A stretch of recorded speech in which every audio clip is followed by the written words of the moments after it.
Sri Sai Satcharitra, Chapter 2, Part-2. In the end of the Part 1, the narrator Hemad is about to say how he was named Hemad. So let's continue it. Before the end of the first chapter, I had promised all the listeners to narrate the story of how I was named Hemad. I will tell you this first. This is a digression from the main story. When you listen to it, you will judge its relevance. Your curiosity will be satisfied. This is also inspired by Sai. Later on, I'll come back to the life story of Sai. Therefore, listeners should listen with rapt attention to the story. Now, in this volume of Sai's Leelas, you will come across at the end of each chapter a line that is composed by the devotee Hemad Pant. Who is this Pant? This will be a natural question that will arise in the minds of the listeners. To quench their curiosity of how I was so named, it is necessary to listen to it with respect. From birth to death, there are 16 purificatory and essential rites prescribed according to the Hindu Dharma. One of them is the naming rite, and this particular rite is well known. In this connection follows a short story. Listeners may listen to it with respectful attention. The context of the naming ceremony of Hemad Pant will be told presently. This writer has always been mischievous, equally loquacious, and similarly ever reveling and vile, undefiled by any education. Not being aware of the powers of the Sadguru, the very embodiment of evil-mindedness and foolish fancy, always proud of his own wisdom and prone to disputation. With a powerful destiny, I could reach the lotus feet of Sai. I could see them only because of my destiny. This is without any doubt. If I had no relationship with Kaka Sahib, the foremost of the devotees, and with Nana Sahib Chandorkar, arising out of my associations in the past lives, how could I have been to Shirdi? Kaka Sahib pressed me, and we decided to go to Shirdi. But on the very day of departure, my mind changed suddenly. One of my close friends, who had been favored by the Guru with a son, was at Lonavala with his wife when a strange incident occurred. His one and only son, healthy and virtuous, was attacked by high fever, even in that place with salubrious climate. He tried whatever was humanly possible, so also charms and religious devices for a cure. He brought the Guru and made him sit near the boy, but in spite of this, his son passed away. Judging the difficult situation, to ward off the dreadful calamity, the Guru was made to sit near the son. But it was all in vain. Such is this strange worldly life. One's son and one's wife are governed by the karma of past lives. Destiny is inevitable everywhere and at all times. When I heard the bad news, I was greatly depressed. Is this the usefulness of Guru? That he could not protect the only son? The force of destiny cooled my desire to take the darshan of Sai. This came as an obstacle to my departure. Why to go Shirdi? What was the condition of my friend? Is this the outcome of being attached to a Guru? What can the Guru do against the destiny? If what is destined is bound to happen, then what is the purpose of having a Guru? Hence, going to Shirdi was cancelled. For what reason should one leave one's own home? Why run after a Guru? Why invite hardship and leave home comforts? Nothing whatsoever is understood by this prattler.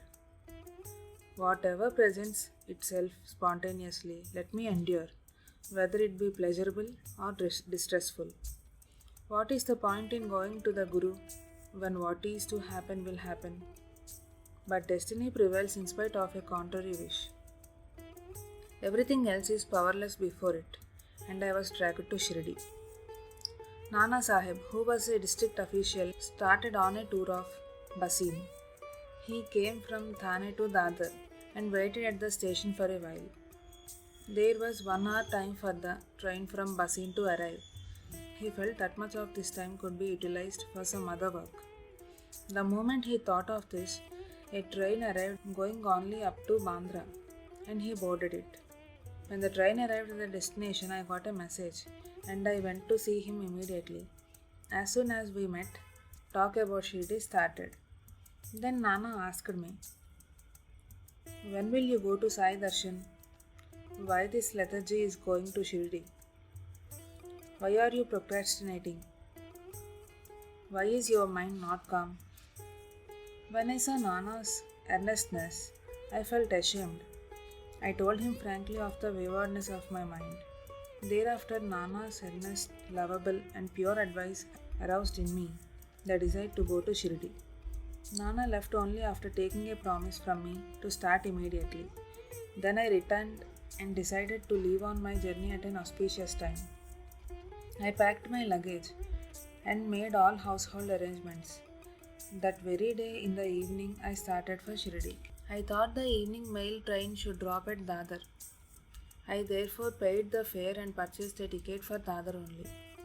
But no sooner than I boarded the train, and while the train was still at Bandra, a Muslim very agilely came into the compartment as the train started to move. The purchase of a ticket to Dadar had almost become an obstacle at the very beginning of my journey, almost like a fly in the ointment. Seeing all my bag and baggage, the Muslim asked me where I was bound. I told him that I was going to Dadar to catch the mail train to Manmat. Then timely he warned me not to get down at Dadar, as the mail train would not stop there. He asked me to proceed to Victoria Terminus. Had I not got this timely suggestion, I would not have caught the mail at Dadar, and I do not know then how my fickle mind would have reacted. But that day was destined for departure. It was a lucky coincidence that this favorable interlude, which I have related, suddenly took place. I reached Shirdi next morning between 9 and 10.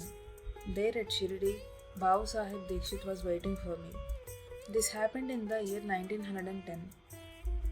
There was then only Sate's Vada for pilgrims to stay. When I alighted from the Tanga, my mind was choked with anxiety for the darshan. When would I bow my head at his feet? Waves of joy swelled up in my heart. Just then Tatya Sahib Nolkar, a well-known and foremost devotee of Sai, returned from the masjid and said, "Take darshan immediately. Sai with his followers is just around the corner of the Vada. Come and let us prostrate at his feet. Then he will go to the Lendi. Bathe thereafter. When Baba returns, then you can go to the masjid and take his darshan again at leisure." Hearing this, I hurriedly ran to the spot where Baba was and prostrated in the dust of his feet. My joy knew no bounds. When I actually saw far exceeded what Nana Sahib had told me, I considered myself blessed. My eyes were fulfilled. I had never heard of nor seen such a personality. I experienced the gratification of seeing a much revered person. I lost my hunger and thirst. My senses stood still. By the touch of Sai's feet, I achieved the highest plenitude of my life. New life began thence. To those through whom I attained this saintly association, I am entirely and inviolably under their obligation. Every fibre of my being was filled with joy. They are my real kith and kin, because of whom I attained the supreme spiritual riches. Beyond them, there are no closer relations. This is what I believe in my heart of hearts. What a great obligation! I am unable to requite it. Therefore, I fold my hands to them and lay my head at their feet. I got the benefit of Sai's darshan and all my doubts in my mind vanished. Moreover, I came in touch with Sai. It was exceeding joy that I experienced. Sai darshan is an exceptional experience. The whole nature changes with it.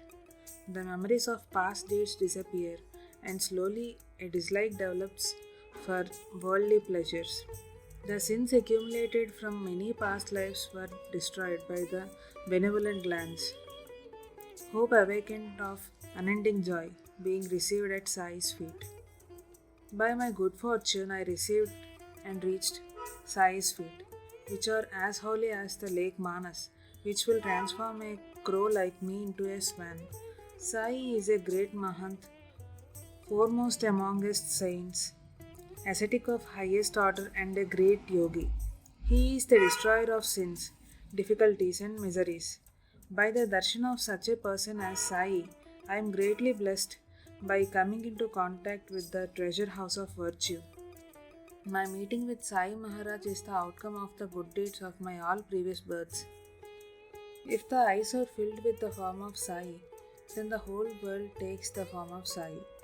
On the first day of my arrival at Shirdi, I had an argument with Bala Saheb Bhate on the necessity of having a guru. By giving up one's own independence, why should one rely upon someone else? What is the need of a guru where there is competence in performing one's duties?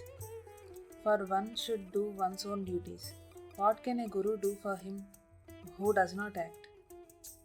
To one who is supine and lazy, who can give him anything? Just this was my simple proposition. The other side has the opposite viewpoint. Obstinacy on both sides are equally balanced, and the controversy continued. The source of all controversy is strong self-conceit. This is a sign of egotism without which there cannot be any such arguments in the world. The argument of the opposite side was that even if a person is learned and well versed in the Vedas, without the grace of the Guru, such a person will be only academically free of bonds. Is destiny more important or one's own efforts? A fierce dispute raged, and I said, "What will you achieve by entirely depending upon your destiny?" Then the opponent said, "Destiny is irresistible. The future cannot be averted. Even the most confident become helpless. Who can defy destiny? Who may try doing something and it may take quite a different turn? Keep your word jugglery to yourself. Your ego should be discarded." I said, "How do you say so? One who makes efforts receives everything. How can destiny help an idler? One should raise himself by own efforts. Proclaim the Smritis. One cannot go further by disregarding this. Whatever one has to do, one should do himself. Why should one follow a guru? If one is not alert, just a guru is not enough. How will the guru give success to the ill-natured person who casts away his discrimination between right and wrong and the means of self-purification?" There was no end to this argument. There was no outcome. My only achievement was losing my peace of mind. Then the arguments went on. No one was tired even for a moment. 50 minutes approximately passed this way, and finally a stop was put to it. No sooner than we arrived at the masjid along with some people, listened to what Baba was asking Kaka Sahib. What was going in the Vada? What was the controversy? What did this Hemant Pant say? He said, looking at me. There was considerable distance between the Vada and the masjid. How did Baba come to know about this? I was greatly surprised. Whatsoever that may be, I was hit by the dart of Baba's words, and I was ashamed and speechless that this improper thing had happened right at this first moment and my first meeting. The controversy in the morning was the cause for Baba naming me Hemad Pant. I made a mental note that he must have remembered Hemad because of it. The Yadav kings of Devagiri were known as the Jadavs of Daulatabad. In the 13th century, the splendor of their kingdom increased the glory of Maharashtra. The king Mahadev was dignified and majestic, an emperor. His nephew was also renowned for meritorious works and became famous because of his valor. He was Ram Raja, a crest of jewel of the Yadav dynasty and the foremost of kings.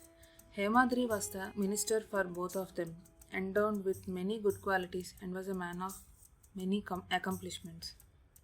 Hemadri has to credit a treatise on Dharmashastra. He was philanthropic towards the Brahmins.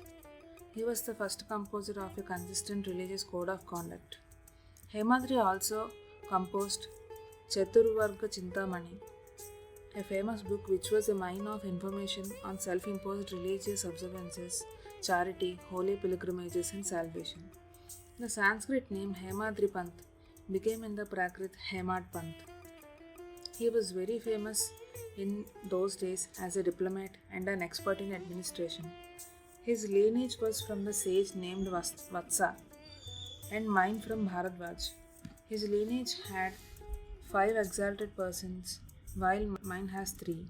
He was a Yajurvedi while I was a Rigvedi, and he had studied the science of Dharmashastra while I was an ignoramus.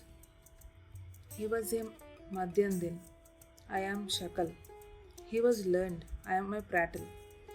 He was a scholar, I nail. Why this inept title for me? He was an expert politician and a statesman, and I was a dull head. His Sanskrit book, Rajya Prashasti, was famous, and I was unable to compose even a single verse. He was an author and well versed in fine arts. I was unlettered and ignorant. He was wise and an authority in Dharmashastra. I was unwise. His book, Lekhan Kalpataru, was a mine of many and various poems. I was just an innocent child of Baba, not able to compose a single verse in OV meter. Gora, Choka, Satvamali, Nivritti, Dhyanoba, Nama, and others who spread the Bhagavad Dharma rose to eminence during this period. In the assembly of learned people, Hemad Pant, the administrator, took his place by the side of Pandit Bopadev, who shone like a jewel amongst accomplished people. Thereafter, from the north, Muslim armies descended, and the Muslim rule pervaded everywhere, ending the rule of the Deccan. It was not for my intelligence that the title was bestowed upon me, but for my arguments and prattling. This dart was spent to destroy my ego. I was puffed up and inadequate knowledge, and without possessing due qualifications I was talking. He opened my eyes to my faults by the timely collyrium of admonition. Thus, this is the original background of my unusual name, which came from Sai's mouth. This significant naming ceremony was opportune and timely, and I considered it as an honor. From this, I should learn a lesson that fruitless arguments are a bad sign. Let me never indulge in them because they are extremely harmful. The title was given to me for the very reason that my ego should vanish, and by which I would bear in mind till my death that one should remain humble always. Ram, son of Dashrath, God incarnate, omniscient, Saviour of the universe, who dwelt in the minds of all the sages, used to fall at the feet of Vasishtha. Krishna, incarnation of Supreme Brahma, also had to resort to a guru. At Sandipani's house, he gathered wood and served him, undergoing hardships. What am I compared to them? Why should I enter into arguments? There is no knowledge or heavenly bliss without the guru. This is also confirmed by the Shastras. Fruitless arguments are not good, nor should we be competitive.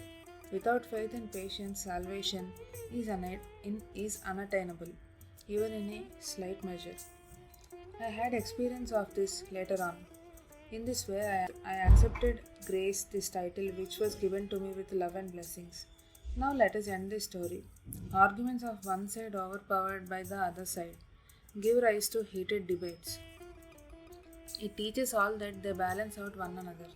This is the origin of the book, showing the qualification of the writer and his relationship with Sai, who renamed the author and brought about this narration and made you listen to it. Let me finish this chapter, which is already prolonged. Hemad respectfully bows at the feet of Sai. In due course, the story will be related in details. Please be ready to listen. Only Sai himself is our happiness and prosperity. Only Sai himself is our bliss born out of perfect wisdom.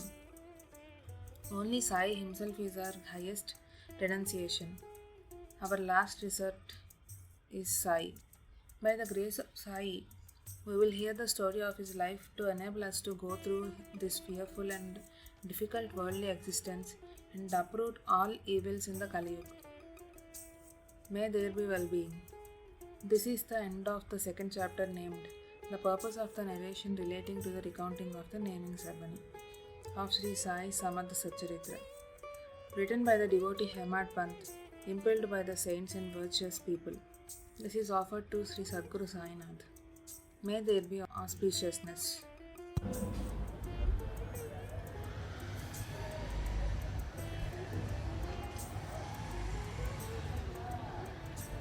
Hope you found worth listening to this audio.